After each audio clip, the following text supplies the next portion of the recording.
Hey everyone, welcome back to Firestone Forge. So this is going to be a little quick video today. I just kind of want to go over a simple thing. So this is about chasing in repousse. This here is a pine pitch solution that I made myself. I went out into the woods back when I was in Idaho with a 5-gallon bucket, and I just collected off the ground and from trees, like not harming the trees, just removing some of the pine sap that was there. Now it was full of dirt, it was full of pine needles and all different kinds of stuff, so I had to heat it up and clarify it. Run it through a strainer, kind of remove all the bits and some cheesecloth and stuff like that. And then I ended up with, well, something like this. It was a very hard resin. So I had to add neat's foot oil to it, some plaster of Paris, and some charcoal dust. I had looked online and I had found a recipe for something that was called matsuyani. It's a Japanese style pine pitch. Okay. Now I would like to get others, but this was something I made when I really needed it. I figured it out and I made it myself. It's that's how you do things, you know. Anyway, so I've just got it here in a regular cooking bowl. Probably shouldn't do that. There's cast iron bowls that are really nice and whatnot, and I'd like to upgrade my setup as I can. But you know what?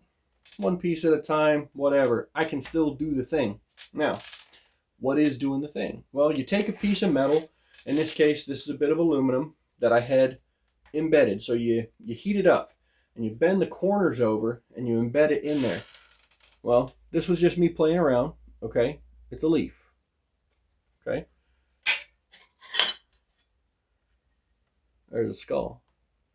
So this was just, see, it's kind of hard to see, but it's a 3D relief. Okay, it's raised off of the metal. A little bit of Celtic knot work as well. You know, again, I'm not very proficient. I'm learning my skills. I'm trying new things and whatnot. And aluminum that's some really light gauge aluminum. So it's pretty easy to work with, but kind of hard because it's easy to punch through. Anyway, so I've got only a basic set of tools. Okay, different things. They're kind of, to me, they're reminiscent of leatherworking tools. So like, you know, this one here is for plenishing. I don't know if you can even see that. The camera, it's not too good. But anyway, so each one of these things, like this one here is a wide liner. This one's for kind of surfacing. There's all different kinds of stuff. And honestly, I'm not going to try and lie to you. There's a lot I still don't understand. I've read a few books on this subject.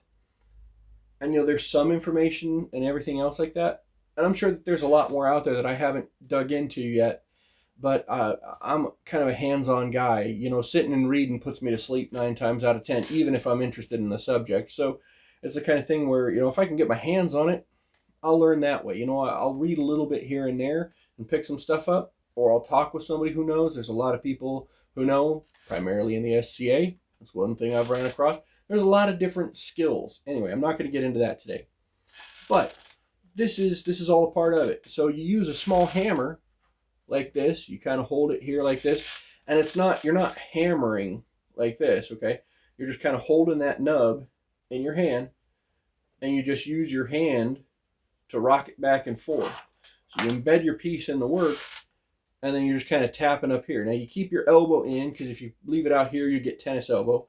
But you just kind of lightly tap, and if this is sitting here, it's facing you, or in this case, it'd be facing you. You know, you can move it around however you need, and then you just work the piece. And at a certain point, if you need to, you just pick it up, you flip it over, and you work it.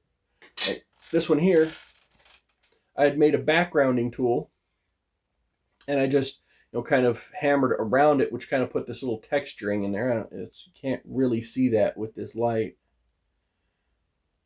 So, but anyway, it's a lot of fun. It's something interesting to do. It's historic as well, but also it's a lot of fun. With blacksmithing, I enjoy making larger objects. I enjoy making leaves. I've made knives, I've made axes and stuff like that. I'm not incredibly proficient at it, but I've done it. But the thing is that with this, it's so fine. You know, it doesn't take a lot to do things. It doesn't take a lot to move the material. It doesn't take, you know, So it creates a different set of skills, more finesse. Okay, and I like that because you know you're not just doing one thing. Anyway, you have to use a torch to heat the material up. You can also use a heat gun if you have access to that. There's a bunch of different ways, however you do it. But I recommend looking into it. It's a good hobby. It's a lot of fun, and you know you just make things. You know, and anytime it's kind of like drawing, but creating a 3D relief. It's kind of a cross between drawing and leatherworking, I guess you could say. Though drawing also goes into leatherworking. I'm just babbling now, so not important. Anyway, I hope you enjoy. At some point here, I'm going to show some of the work that I do and stuff like that. Kind of, I want to do like a going over process, but this is a bit of a learning experience for me as well because I've got this new little camera set up and we're going to give it a go. So, yeah, stick around at some point and we'll check you later.